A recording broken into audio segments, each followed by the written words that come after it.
नमस्कार, 12 बजे की 12 बड़ी खबरों में आप सभी दर्शकों का स्वागत है और मैं हूं आपके साथ अखंड राय और आप देख रहे हैं उत्तर प्रदेश का तेजी से बढ़ता हुआ digital platform IBC 24 Uttar Pradesh Uttarakhand. 12 बजे की महत्वपूर्ण खबरों की शुरुआत करते हैं। आपको बता दें, माघ मेला 2026 है और स्नान पर्व का आज दूसरा पर्व है स्नान पर्व और 14 तारीख और 15 तारीख को कहीं न कहीं प्रयागराज में एक भारी श्रद्धालुओं का जन सैलाब देखने को मिलेगा। लेकिन अगर आज बात की जाए तो मकर संक्रांति वैसे तो 15 तारीख को मनाई जा रही है, लेकिन 14 तारीख से ही लोग जो श्रद्धालु हैं उमड़ पड़े हैं और श्रद्धा की डुबकी लगाने के लिए वहां पर पहुंच चुके हैं। प्रयागराज में जो माघ मेले के लिए जो तैयारियां हैं वो पूरी तरीके से पूरी कर ली गई हैं और किसी भी प्रकार की श्रद्धालु को दिक्कत ना हो इसका विशेष ध्यान रखा गया है। अगर आज बात की जाए तो कहीं ना कहीं 20 से 25 लाख लोगों ने श्रद्धा की ये डुबकी लगाई है और आस्था की इस डुबकी लगाने के लिए जो लगातार जो लोगों का जो श्रद्धालुओं का जो जन सैलाब है वो वहां पर उमड़ पड़ा है। अगर बात करें तो प्रशासन की, तो प्रशासन का मानना है कि 14 और 15 तारीख तक करीब 1 करोड़ लोग यहाँ पर आस्था की डुबकी लगाएंगे, जिसको लेकर के प्रशासन ने पूरी तरीके से तैयारियां पूरी कर ली हैं। और सबसे बड़ी बात है कि रूट डाइवर्जन की बात हो या श्रद्धालु को किसी तरीके से रेत पर चलने पर दिक्कत ना हो, कोई भी समस्या ना हो, इसके लिए विशेष इंतजाम प्रशासन की तरफ से किए गए। पहले आपको तस्वीरें दिखाते हैं प्रयागराज माघ मेले 2026 की, जहां पर श्रद्धालुओं के लिए तमाम इंतजाम प्रशासन ने किए हैं और किस तरीके से आस्था के पर्व पर लोग आस्था की डुबकी लगा रहे हैं।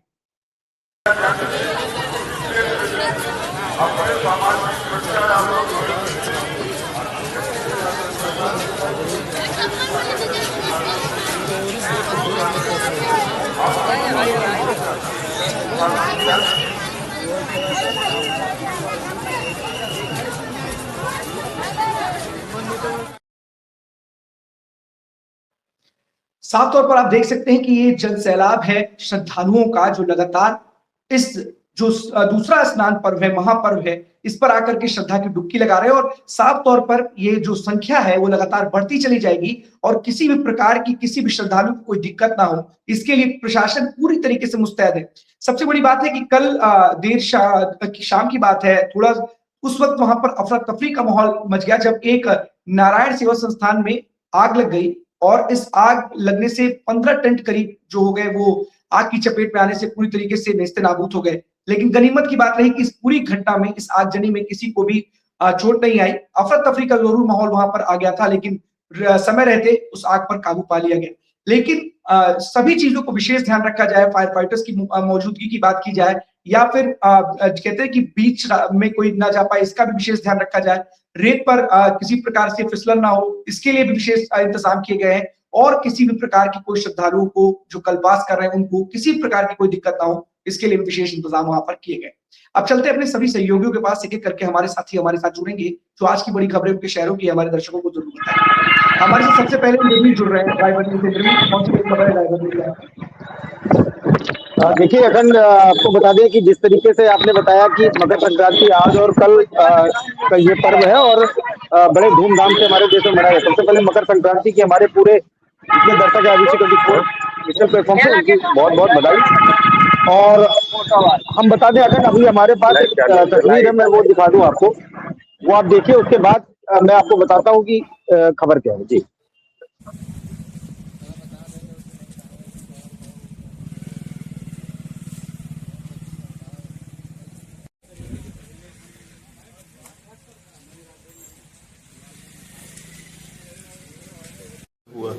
हमारे पास 2 युवक घायल अवस्था में आए हैं। जांच के दौरान मृत पाए गए हैं। बताया जा रहा है रोड एक्सीडेंट के दौरान घायल हो गए थे लोग। बॉडी को मशीन में रखकर पुलिस को इन्फॉर्म किया गया। कितनी मौतें? 2 लोग। देखिए अखंड, ये मामला पूरा जो है लालगंज दलमऊ, जब लालगंज हम जाएंगे, लालगंज जाने के लिए, उन्नाव जाने के लिए आप जब जाएंगे रैवली होकर, उस रोड पे देदौर एक गांव पड़ता है। देदौर गांव के पास पेट्रोल पंप है। पेट्रोल पंप पे ये एक आपने तस्वीर देखी, एक लोडर था जो अनियंत्रित हो गया और नियंत्रित होने के बाद एक जाके दीवार से टकराया और वहां पे आसपास में जो लोग थे दुर्घटनाग्रस्त हुए और इस लोडर चालक समेत 2 लोगों की मौत हुई, जिनको जिला अस्पताल ले जाया गया। वहां पे परीक्षण करने के बाद जो डॉक्टर थे उन डॉक्टर ने इन्होंने मृत घोषित किया। और जो जानकारी मिली कि आखिर ये हादसा हुआ कैसे, क्या था, तो अनियंत्रित हुआ। अनियंत्रित में पता चल रहा है कि जो जांच हुई, प्रथम जांच की गई आला अधिकारी से, वहां पे उन्होंने जो बताया कि टायर अचानक से निकल गया इस लोडर का और उसके बाद ये हादसा हुआ जिसने जो है 2 लोगों को अपने आगोश में ले लिया। खैर ये हादसे अखंड देखिए, मैं अक्सर कहता हूं कि जब से परिवहन विभाग के ऊपर रायबरेली में कार्रवाई देखी गई, इस कार्रवाई के बाद ग्राफ गिरा है और रायबरेली के अगर बात करें तो जो आला अधिकारी है, एक्सीडेंट की घटनाओं को लेकर, रोड एक्सीडेंट को लेकर के लगातार संजीदा हो, चाहे वो पुलिस हो, चाहे परिवहन में जो आरटीओ विभाग है वो भी। तो अब कहीं ना कहीं संजीदापन दिखाते हैं, क्योंकि जिस तरीके से सर्दियों का मौसम रहा, उन सर्दियों के मौसम में भी उतनी सारी घटनाएं ड्रिंक एंड ड्राइव या तमाम सारी चीजों को लेकर के नहीं निकली जितनी एक बड़े स्तर पे सर्दियों में देखा। अब तो एक सुहाना मौसम है और अच्छी धूप है, बहुत ज्यादा कोहरा भी नहीं है। और आपने बताया कि आज लगभग 25 लाख लोगों ने जो है श्रद्धा की डुबकी भी लगाई है संगम में। तो ये तमाम सारी चीजों को लेकर के जो अब हादसा ये आज हुआ, ये एक हादसा है। इसको हादसा रोड एक्सीडेंट या कहीं ऐसा नहीं, ये हादसा है। और ये हादसे में 2 लोगों की रैली में जो जान गई है, इसको लेकर के आगे पोस्टमार्टम और तमाम सारी जो कार्रवाई है पुलिस की, ये वो की जा रही है। जी हाँ बिल्कुल इंद्रवीर, ये तमाम हादसों से कहीं ना कहीं लोगों को परेशानी होती है और सर्दी के सितम में कोहरा कई बार ऐसा होता है कि कोहरे की वजह से इस तरीके के हादसे होते हैं। और खुद इस बार जब योगी की पार्टी आई, मुख्यमंत्री प्रदेश के मुखिया है, उन्होंने लिखा था तो उसमें इसी तरीके के हादसों को लेकर के उन्होंने जागरूक रहने की अपील की थी और साफ तौर पर उन्होंने एक अभियान की बात की थी कि इसका पालन करें सभी लोग। और ऐसे हादसों की वजह से ना सिर्फ लोगों की जान जाती है बल्कि पूरा का पूरा परिवार उजड़ जाता है। इसी को लेकर के खुद मुख्यमंत्री योगी आदित्यनाथ ने योगी की पार्टी में इस बात का विशेष जिक्र किया था कि ऐसे हादसों से बचने के लिए जो भी यातायात नियम है उसका पालन करें। लेकिन फिलहाल ऐसे हादसों में कमी आती है नहीं आती है ये भी देखने वाली बात होती है, लेकिन तमाम ऐसी जिम्मेदारी जो परिवहन विभाग की है उसे भी निभानी चाहिए कि ऐसे हादसों को रोकने के लिए विशेष इंतजाम किए गए। जैसा कि आपने जानकारी में बताया कि ट्रक मतलब जो भी लोडर था उसका पहिया निकल जाने की वजह से ये हादसा हुआ। तो ऐसे हादसे कहीं ना कहीं इसको भी विशेष चेक करना चाहिए कि जब आप सड़क पर निकल रहे हैं तो आपकी जो जिस चीज पर आपकी गाड़ी चल रही है वो दुरुस्त है या नहीं है। बहुत सारी ऐसी चीजें होती हैं, उसका फिटनेस भी चेक होना चाहिए। ऐसे हादसों को रोकने के लिए तमाम इंतजाम जरूर करने चाहिए। बहुत बहुत धन्यवाद आपका इंद्रवीर इस तमाम जानकारी के लिए। आदर्श हमारे साथ बने हुए हरदोई से। आदर्श, कौन सी बड़ी खबर है?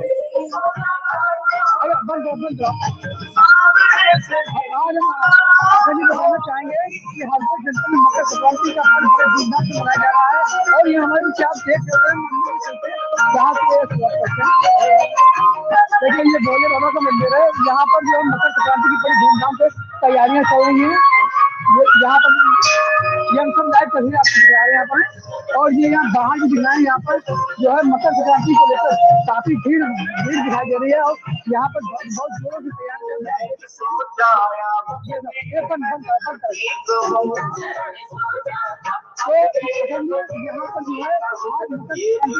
भंडारे तैयार कर रहे हैं और भंडारे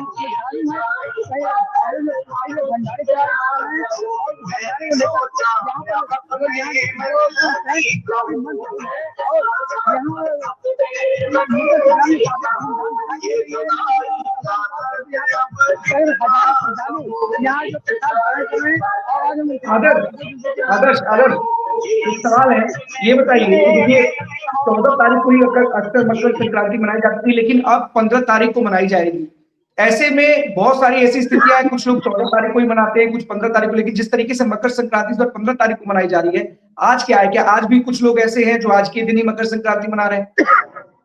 जी बिल्कुल अखंड जी, बताना चाहेंगे कि आज 14 तारीख है, क्योंकि 14 तारीख को मकर संक्रांति आज भी मनाई जा रही है और उत्तर प्रदेश को मुख्यमंत्री योगी आदित्यनाथ जी ने 15 तारीख को अवकाश घोषित किया है और कल भी यहाँ पर मकर संक्रांति की धूमधाम से मनाई जाएगी। लेकिन जो यहाँ पर त्योहार 14 तारीख को चले आ रहा है उसको 14 तारीख को मनाया जा रहा है, जो 15 तारीख को आएगा उसको 15 तारीख को मनाया जाएगा। लेकिन अखंड जी बता कि यहाँ पर जो है मकर संक्रांति की अगर बात करें तो वो यहाँ पर काफी धूम यहाँ पर आप आ जाओ आप 12 तो हमारे सामने यहाँ पर जो श्रद्धालु है, यहाँ जो मकर संक्रांति की धूम चल रही है, हम उनसे कुछ बात करना चाहेंगे कि वो 14 तारीख को मकर संक्रांति का है और 15 को मनाई जाएगी, क्या है? ये मकर संक्रांति का पर्व जो था पहले 14 तारीख को मनाया जा रहा था। अब योगी आदित्यनाथ मुख्यमंत्री उत्तर प्रदेश सरकार ने 15 तारीख को छुट्टी घोषित है, 15 तारीख को मकर संक्रांति का पर्व मनाया जाएगा। कि आप लोग 14 को मनाएंगे 15 को, क्या है? हमारी माता की 14 की थी, 14 की है, 14 की रहेगी, लेकिन एकादशी का बढ़ गया है आज पर्व। एकादशी को चावल खिचड़ी तो होता नहीं, इसलिए पूरी सब्जी चल रही है। कल 15 को हलवा चलेगा। अरे 2 दिन यहाँ पर 14-15 2 दिन मनाएंगे आप। सुबह से शाम तक, पूरा सुबह से शाम तक होता हूँ, सुबह शाम 2 बजे रात तक। ये यहाँ पर देखिए, यहाँ पर जो है हम लाइव तस्वीरें दिखा रहे हैं, सब भक्त लोग यहाँ पर प्रहलाद कर रहे हैं। देखिए सब आप लाइव तस्वीरें देख सकते हैं, यहाँ पर है, ये देखिए। तो यहाँ मकर संक्रांति की जो धूम है काफी मात्रा में मनाई जा रही है, और हम अपने चैनल के माध्यम से हर कोई जनता वासियों को एवं देशवासियों को मकर संक्रांति बहुत बहुत शुभकामनाएं देते हैं। जी अखंड। बिल्कुल आदर्श, यही सबसे बड़ी बात है कि आज जैसा कि बताया कि 14 तारीख को ही अक्सर ये मकर संक्रांति का त्योहार मनाया जाता था, लेकिन एकादशी की वजह से अभी 15 तारीख को मनाया जा रहा है। फिलहाल बहुत सारी चीजें हैं, लोग आज भी मना रहे हैं, कुछ लोग कुछ कल मनाएंगे, लेकिन 15 तारीख का जो अवकाश है वो मुख्यमंत्री योगी आदित्यनाथ की तरफ सरकार ने कल के लिए घोषित कर रखा है, और 15 तारीख होगी उस दिन मकर संक्रांति का त्योहार मनाया जाएगा। बहुत बहुत धन्यवाद आदर्श इस तमाम जानकारी के लिए आपका। अवनीश हमारे साथ बने हुए कानपुर से। अवनीश, कौन सी बड़ी खबर है? देखिए अगर आपको बता दें कि जिस तरीके से एक सचंडी में गैंगरेप हुआ था, जिसमें एक पत्रकार, कथित पत्रकार और एक जो है दरोगा के ऊपर आरोप लगा था कि उसने जो है मिलकर के जो है गैंगरेप किया है, जिसके बाद जो है सियासत भी लगातार जो है गरमाई हुई है। लगातार जो है कहीं ना कहीं इस पर जो है पार्टियों के बयान आ रहे हैं। आज जो प्रदेश अध्यक्ष हैं कांग्रेस के अजय राय, वो भी मौके पर मौजूद हैं। इस वक्त जो है जो पीड़िता है उसके घर पे हैं और वहां पर सांत्वना दे रहे हैं, और साथ में रह करके जो है इस लड़ाई में लड़ने की कहीं ना कहीं बात करते हुए नजर आ रहे हैं। और सबसे बड़ी बात यह है कि जब अजय राय मौके पर पहुंचे हैं तो उस वक्त जो है पीड़िता को कहीं ना कहीं नारी निकेतन में जो है इस वक्त भेज दिया गया। और लगातार जो उनका कहना है कि जिस तरीके से क्योंकि दरोगा के ऊपर 50,000 रुपए का जो है इनाम भी घोषित कर दिया गया है, लेकिन उसके बावजूद जो है अजय राय साफ तौर पर कहते हुए ये नजर आ रहे हैं कि ये जो एक इनाम घोषित किया जाता है सिर्फ एक कहने के लिए एक बात हो जाती है कि इनाम घोषित कर दिया गया, लेकिन कार्रवाई जो है जिस तरीके से होनी चाहिए वो कार्रवाई उस तरीके से नहीं हो रही। कुछ विजुअल हमारे पास में है, अगर अब टीम से अपने कहेंगे अगर वो विजुअल दिखाएं कि किस तरीके से लगातार जो है इसमें इस वक्त भी जो है वार्ता चल रही है। और जो अजय राय हैं कांग्रेस के जो प्रदेश अध्यक्ष हैं, उनके साथ में जो उनके कार्यकर्ता हैं वो मौके पर पहुंचे हुए हैं। मौके पर पहुंचकर जो है उस जो पीड़ित के पिता है उससे लगातार बात कर रहे हैं।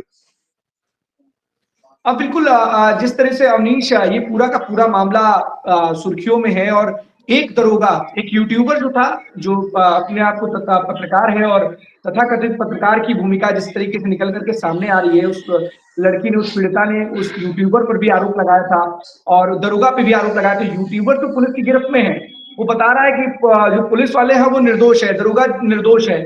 लेकिन सबसे बड़ी बात है कि अगर आप निर्दोष हैं तो आप भाग क्यों रहे हैं, आप फरार क्यों हैं? आपको ढूंढने के लिए इतनी टीमें लगाई गई हैं। और सबसे बड़ी बात है कि एक मैसेज आता है पीड़िता के भाई के पास, और उस मैसेज के जरिए वो बताने का प्रयास करता है कि तुम्हारा साथ कोई देगा नहीं, तुम किसी निर्दोष को फंसाने का काम कर रहे हो, बाद में तुम इसका अंजाम भुगतोगे। पुलिस ने उस आरोपी को भी गिरफ्तार किया है अवनीश। बिल्कुल, आपको बता दें कि उस आरोपी को भी कहीं ना कहीं गिरफ्तार कर लिया गया है। कल जो है देर रात जो है उस आरोपी को गिरफ्तार किया गया है, और लगातार पुलिस के द्वारा जो है कहीं ना कहीं इस पर कार्रवाई की भी जा रही है। ऐसे कई और मामले हैं, एक मामला जो है मैं दूसरा भी बता दूं, कानपुर में इस वक्त जो है कोई भी लापरवाही अगर कोई पुलिसकर्मी कर रहा है तो उसके खिलाफ में सख्त कार्रवाई की जा रही है। बिल्हौर में एक जगह पर एक मंदिर के बाहर जो है कुछ जगह पर जो है गौवंश मिले, जिसके बाद में जो बिल्हौर से यहाँ से विधायक हैं राहुल बच्चा, उन्होंने साफ तौर पर जो है एक बयान दिया था, जो बयान हम लोगों ने चलाया भी था कि जो है अगर कोई कार्रवाई नहीं होती है तो उसके बाद में साफ तौर पर जितनी भी बिल्हौर क्षेत्र में जितनी भी मस्जिदें हैं उनके सबके दरवाजे के बाहर सुअर का जो है मांस अगर कहा जाए या टुकड़ा जो है कहा जाए मिलेगा। लेकिन उसके बाद जो है पुलिस एक्शन में आई और तत्कालीन जो दरोगा थे, तत्कालीन जो इंस्पेक्टर थे, उनको भी कहीं ना कहीं हटा दिया गया है। उसके आसपास जो भी लगातार जो शिकायतें पुलिस के खिलाफ में आ रहे हैं उसके खिलाफ में जो कानपुर पुलिस है वो भी एक्शन लेते साफ तौर पर दिख रही है।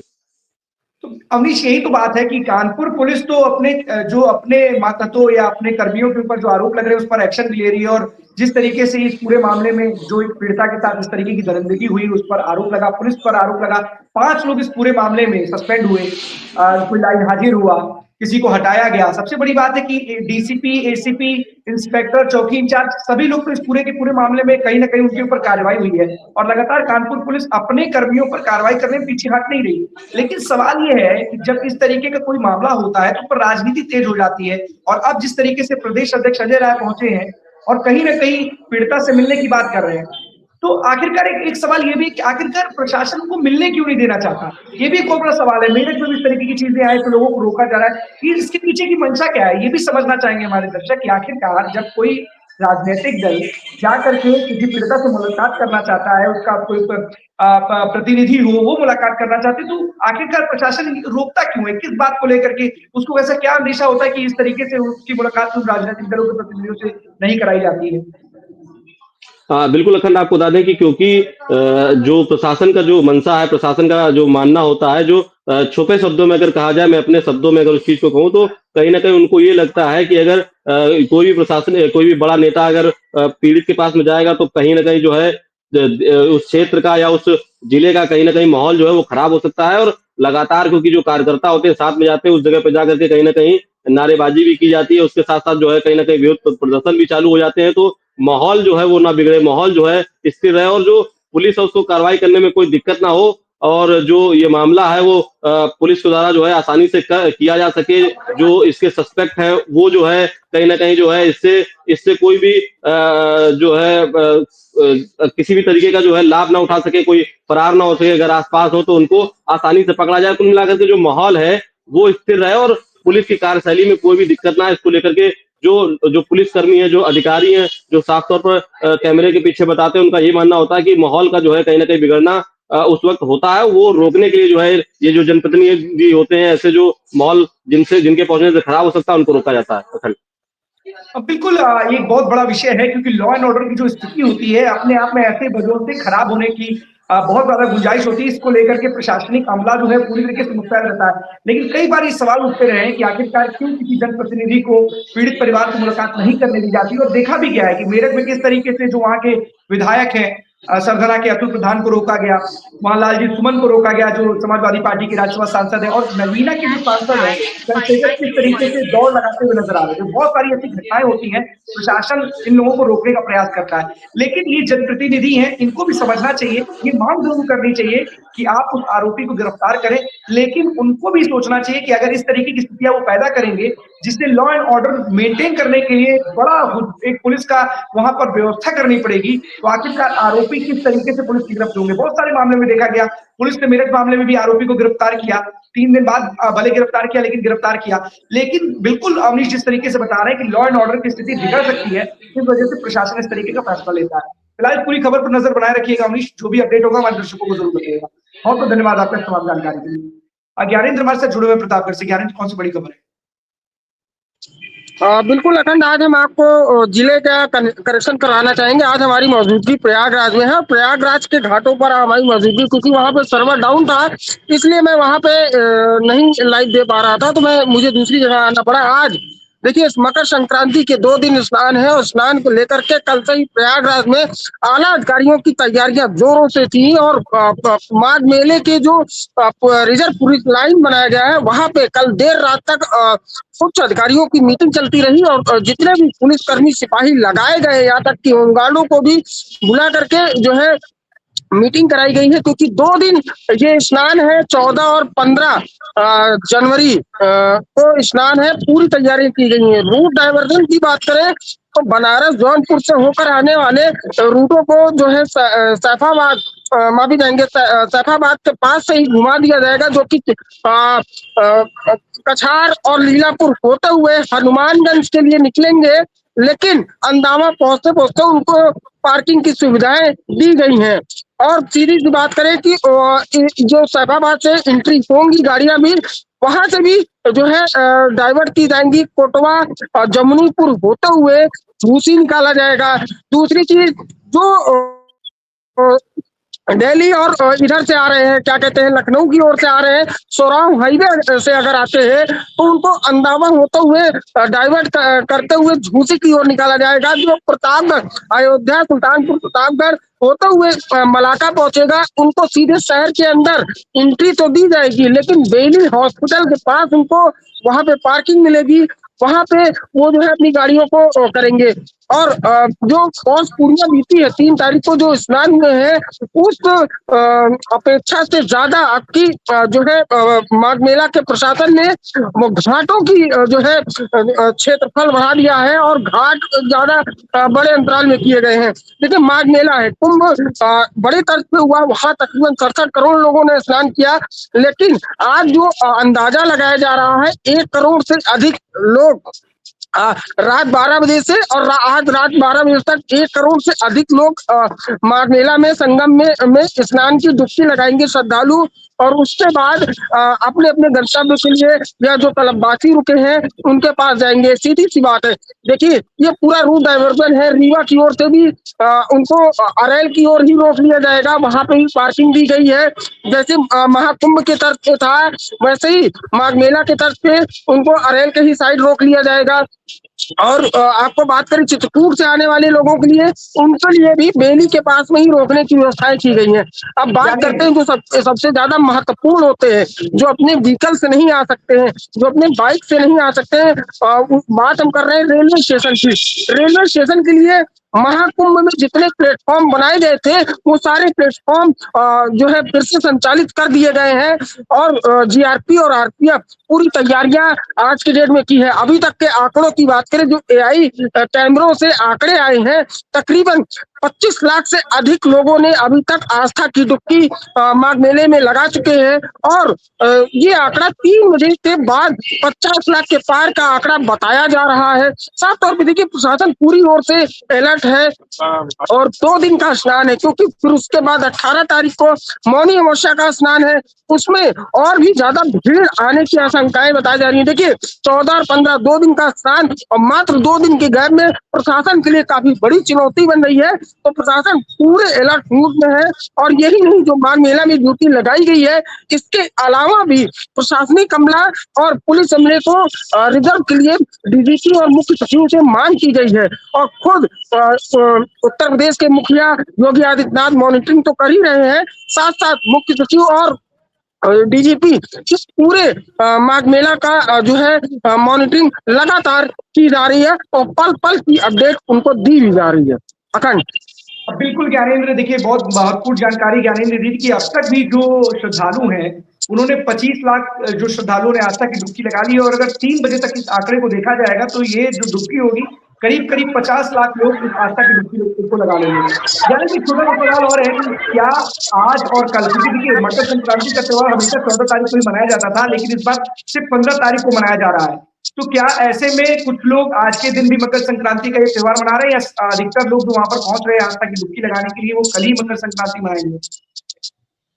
देखिए, पहले भी लोग पहले 14 जनवरी को जो है मकर संक्रांति मनाया जा रहा है, लेकिन अगर जो पुजारियों की माने तो मकर संक्रांति 12 बजे के बाद से लग चुकी है। कल दोपहर 11 से 11:30 बजे तक की बताई जा रही है। दोनों दिन आस्था की डुबकी आज प्रयागराज में लगाया जा रहा है और लोग बड़ी जनसंख्या में आज आए हुए हैं। और ऐसा नहीं है कि सुबह से ही, बीती रात 12 बजे के बाद से ही यहाँ पे श्रद्धालुओं का तांता लगा हुआ है, लोग लगातार आ रहे हैं। देखिए, आज और कल दोनों दिन मकर संक्रांति मनाई जा रही है। और सबसे बड़ी चीज, आज पौष एकादशी है, जो कि कई वर्षों बाद आज ये एकादशी आई है और मकर संक्रांति के दिन कहा जा रहा है आई है।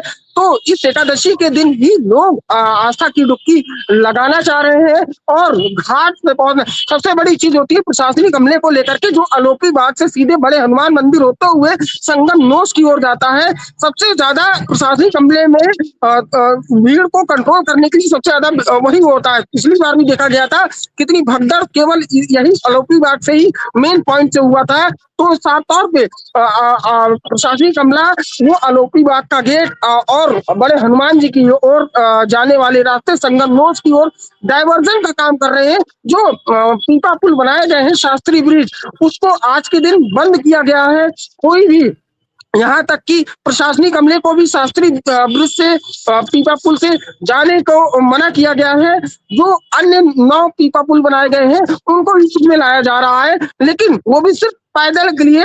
अगर वो प्रशासनिक अमला की है तो वो पैदल ही जाएंगे, उनके लिए कोई भी वीआईपी व्यवस्थाएं नहीं है। अब की इस माघ मेले में ये देखा जा रहा है कि वीआईपी कल्चर पूरी तरीके से और खास तौर पे स्नान के दिनों में खत्म कर दिया गया है। अखंड अब इसमें ज्ञानेंद्र एक बहुत बड़ी बात ज्ञानेंद्र ने बताई कि जो भी वीआईपी कल्चर था और वीआईपी व्यवस्थाएं थी उसको इस बार माघ मेले में पूरी तरीके से खत्म कर दिया गया और साफ तौर पर जो प्रशासनिक अमले के अधिकारी भी हैं वो भी इस वीआईपी प्रोटोकॉल को अपना नहीं सकते, उनको भी आम लोगों की तरह इस तरीके आगे जाना होगा। बहुत बहुत धन्यवाद ज्ञानेंद्र इस तमाम जानकारी के लिए, नजर बनाए रखिएगा। हमारे साथ जितेंद्र बने हुए बस्ती से। जितेंद्र, कौन सी बड़ी खबर है बस्ती से आज की? बिल्कुल अगर बात की जाए तो केजीयू में जिस तरीके से देखा गया था कि यौन शोषण और धर्म परिवर्तन का एक मामला सामने आया था। फिलहाल जो लगातार कहीं ना कहीं बात की जाए तो राजनीतिक में काफी तेज उछाल देखने को मिला, लेकिन आपको बता दें कहा था कि केजीयू का जो यौन शोषण का मामला था ये अब सिर्फ केजीयू तक ही सीमित नहीं रहेगा, ये बस्ती और आगरा में भी इसके तार जुड़े हुए बताए जा रहे हैं। फिलहाल अखंड इस मामले में एक चीज देखा गया है कि जिस तरीके से डॉक्टर रमीज फरार थे और डॉक्टर रमीज के साथ जो इंटरनल जो आदिल था वो आदिल भी फरार है, लेकिन कहीं ना कहीं एक चीज देखा गया कि आदिल और उसके साथ कई अन्य डॉक्टर और कई ऐसे मौलाना है जो इस गिरोह में शामिल है, क्योंकि बस्ती में जो महर्षि वशिष्ठ मेडिकल कॉलेज है कहीं ना कहीं उसके तार बस्ती से जुड़ते हुए नजर आए, क्योंकि महर्षि वशिष्ठ मेडिकल कॉलेज में जिस तरीके से जो आरोप लगाए गए थे बस्ती के हिंदू संगठन ने भी, हिंदू युवा वाहिनी ने भी डीएम और एसपी को एक ज्ञापन दिया। उन्होंने यह भी कहा है कि उसमें जो हिंदू परिवार की जो लड़कियां हैं उनका किस तरीके से धर्म परिवर्तन किया जा रहा है, और खास तौर से देखा गया कि अखंड इस मामले में जैसे मुख्यमंत्री योगी आदित्यनाथ ने भी साफ कहा कि इसमें कार्रवाई भी की जाएगी और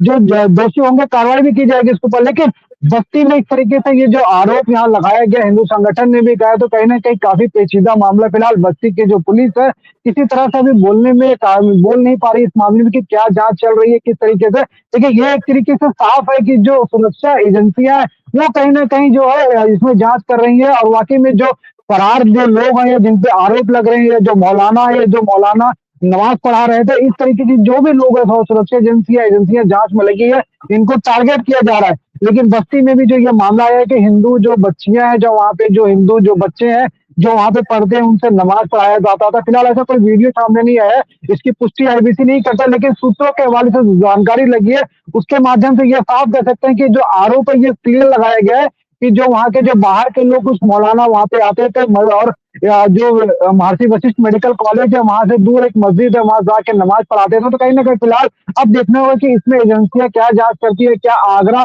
और बस्ती का भी नाम इसमें शामिल है, किस तरीके से लोग इसमें जुड़े थे, ये अब एजेंसी के हाथ में है। अखंड अब बिल्कुल जितेंद्र, देखिए सबसे बड़ी बात है कि जिस तरीके से केजीएमयू मामले में जो ना सिर्फ लव जिहाद और धर्मांतरण से जुड़ा हुआ मामला था, अब इस मामले की जो फैक्ट फाइंडिंग कमेटी जो जांच कर रही थी अब ये जांच एसटीएफ करेगी। और सबसे बड़ी बात है कि एसटीएफ ने कहीं ना कहीं अपनी जांच में कई अहम सुराग उसको लगे हाथ, जिसमें सबसे बड़ी बात है कि जो आप आगरा और बस्ती की बात कर रहे हैं उसमें जो सबसे बड़ी बात है कि जो दिल्ली बम कांड था, बम ब्लास्ट कांड था, उसकी जो मुख्य आरोपी थी शाहीन और उसका जो सह आरोपी था उसका भाई परवेज, उसके तार डॉक्टर रमीज से कहीं ना कहीं मेल खाते हुए नजर आ रहे हैं। और सबसे बड़ी बात है कि कुछ जो जानकारी जो उन लोगों को हासिल हुई है वही जानकारी हासिल हुई है कि एक व्हाट्सएप ग्रुप बनाया जाता था जिसमें मुस्लिम छात्रों को संगठित करते थे, एकजुट करते थे, और जो टॉपर छात्राएं थी उनको फंसाने की उसमें पूरी तरीके से बात कही जा रही, जैसी जानकारी निकल करके सामने आ रही है।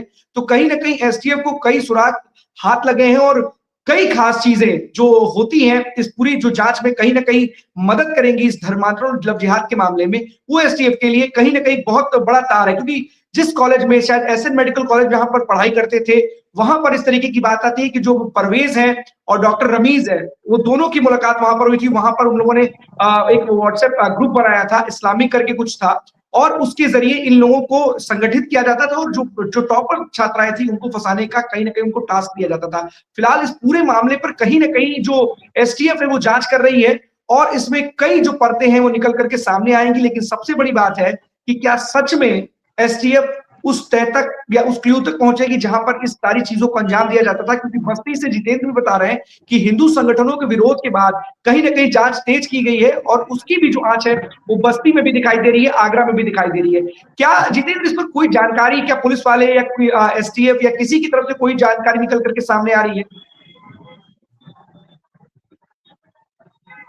बिल्कुल अखंड, कल से लगातार 2 बार मैंने जो है पुलिस विभाग से टच में किया, उनसे बात करने की कोशिश की गई है, फोन भी किया गया, लेकिन अभी तक पुलिस इस मामले में किसी तरह से कोई बयान अभी नहीं दे रही है कि इसमें क्या जांच उनके द्वारा की जा रही है या एसटीएफ के द्वारा की जा रही है या राज्य स्तरीय कोई कमेटी बैठाई गई है जो जांच करिए। फिलहाल ऐसा कोई अभी तक बस्ती पुलिस के द्वारा कोई चीज सामने नहीं आई है।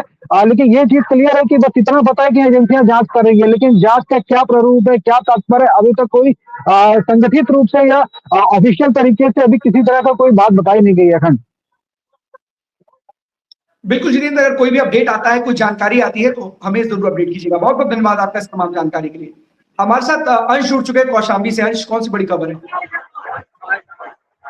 जी अखंड जी, मैं बताना चाहूंगा कि कौशाम्बी में द्वाबा की गंगा और जमुना के बीच में बसा ये द्वाबा क्षेत्र में जहाँ की ग्राम सभा पबोता में जमुना जी के किनारे पड़ता है ये ग्राम सभा, वहाँ पर प्रभास गिरी में मेला लगता है। 14 मकर संक्रांति दिन काफी दूर दराज से लोग आते हैं इस मेला को देखने के लिए। यहाँ पर मैं खड़ा भी हूँ, मौजूद भी हूँ, देख सकते हैं कितनी ढेर सारी भीड़ है।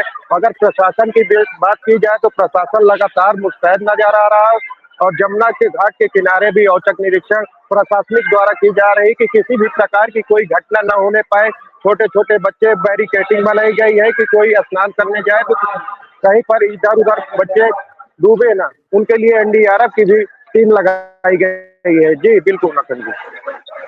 बिल्कुल अंश, देखिए इस तरीके के इंतजाम अभी ज्ञानेंद्र बता रहे थे प्रयागराज से किए गए हैं, लेकिन सबसे बड़ी बात है अंश, क्योंकि देखिए बहुत सारी ऐसी स्थितियां थी। प्रयागराज में एक खबर आ रही है कि वहां पर एक तालाब में 4 लोगों की डूबने से मौत हो गई है। वहां पर भी इस तरीके के इंतजाम किए गए हैं क्या? इस तरीके की स्थितियों से निपटने के लिए प्रशासन में क्या किसी तरीके के विशेष इंतजाम किए गए हैं? कनेक्ट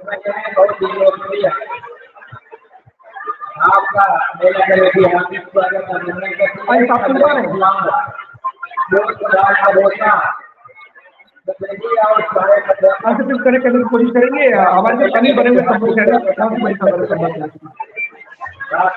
लेकिन अगर संभल की बात करें तो संभल की जो आज की सबसे बड़ी खबर है वह 2024 की हिंसा को लेकर है। जब शाही जामा मस्जिद की सर्वे हो रही थी उस समय हिंसा होती है और उसमें गोली लगने से 3 लड़कों की मौत होती है। वहीं उसमें एक लड़का और था जिसका नाम था आलन और जिनके पिताजी का नाम था यामीन। वह उस मामले को गंभीरता से लेते हैं और जगह जगह उच्च अधिकारियों से एफआईआर लिखने के लिए कहते हैं, लेकिन समय बीता, वह लगातार लगे रहे और उन्होंने न्यायालय की शरण ली। न्यायालय ने इस पर गौर किया और करीब 9 तारीख को न्यायालय द्वारा आदेश किए गए और प्रथम दृष्टया प्राथमिकता दर्ज करके और 7 दिन के भीतर न्यायालय को अवगत कराने का जो समय है वो न्यायालय ने दिया है, जिसमें मुख्य तौर से जो नाम है वह 2 हैं। एक तो सीओ अनुज चौधरी जो संभल में उस समय थे और एक संभल कोतवाली के कोतवाल अनुज कुमार तोमर, इन 2 के नाम हैं और वहीं 10 से 12 पुलिस वाले उन्होंने अज्ञात में लिखवाए हैं। अब देखना ये होगा कि इस पर क्या आगे की कार्रवाई रहती है अखंड। सबसे बड़ी बात है अनिल, क्योंकि संभल में जिस तरीके से पूरा का पूरा एक दंगा हुआ था और उस दंगे में देखिए किस तरीके से कुछ युवकों की जान चली गई थी और अब इतने दिन बीत जाने के बाद कोर्ट से इन पुलिस वालों के खिलाफ एफआईआर दर्ज हुई है और जिसमें मुख्य रूप से अगर देखा जाए तो जैसा आपने भी बताया कि उस समय के सीओ और आज के एएसपी हैं अनुज चौधरी, उनके ऊपर भी एफआईआर दर्ज करने की बात कही है। प्रशासनिक अमले में इसको लेकर के क्या हलचल है, किस तरीके की बातें निकल करके सामने आ रही है?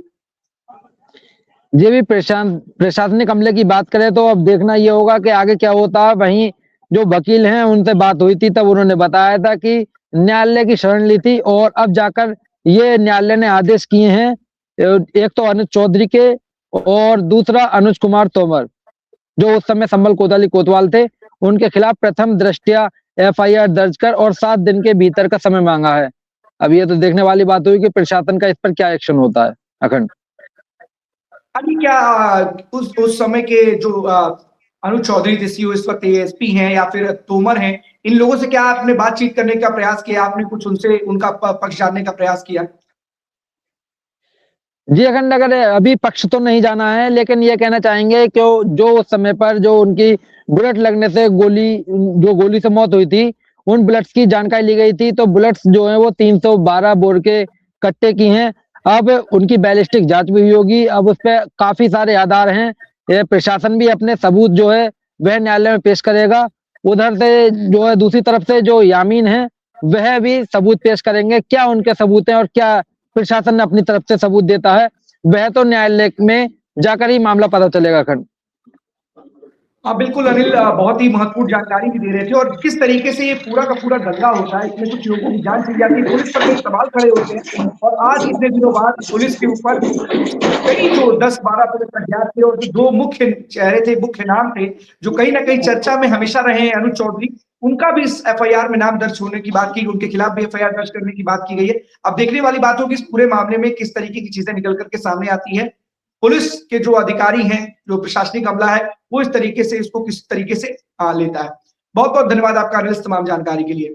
कहीं ना कहीं लगातार एक के बाद जो विपक्ष है, लगातार कहीं ना कहीं राजनीति और समाज योगी सरकार पर सवाल खड़े करता है। लेकिन एक तस्वीर कहीं ना कहीं कांग्रेस मुख्यालय से आई, जब साफ तौर पर देखा गया कि किस तरीके से जो प्रदेश अध्यक्ष अजय राय हैं, कल उन्होंने हजरतगंज चौराहे पर दक्षिण जो हनुमान जी का मंदिर है, वहां पर जाने के लिए, वहां पर जाकर हनुमान चालीसा का पाठ पढ़ने के लिए वो जाने वाले थे, लेकिन उनको पुलिस ने रोक दिया कांग्रेस कार्यालय के बाहर ही। सबसे बड़ी बात है कि जो कांग्रेस के प्रदेश अध्यक्ष हैं अजय राय, वो आरोप लगा रहे हैं कि हिंदू और हिंदुत्व की बात करती है, हिंदू धर्म के ठेकेदार बनने का काम करती है बीजेपी, लेकिन किस तरीके से ना सिर्फ हिंदुओं और हिंदुओं के जो बड़े नाम हैं, जो जिनका लोग पूछते हैं, जिनको, उनको किस तरीके से अपमानित करने का काम किया गया है।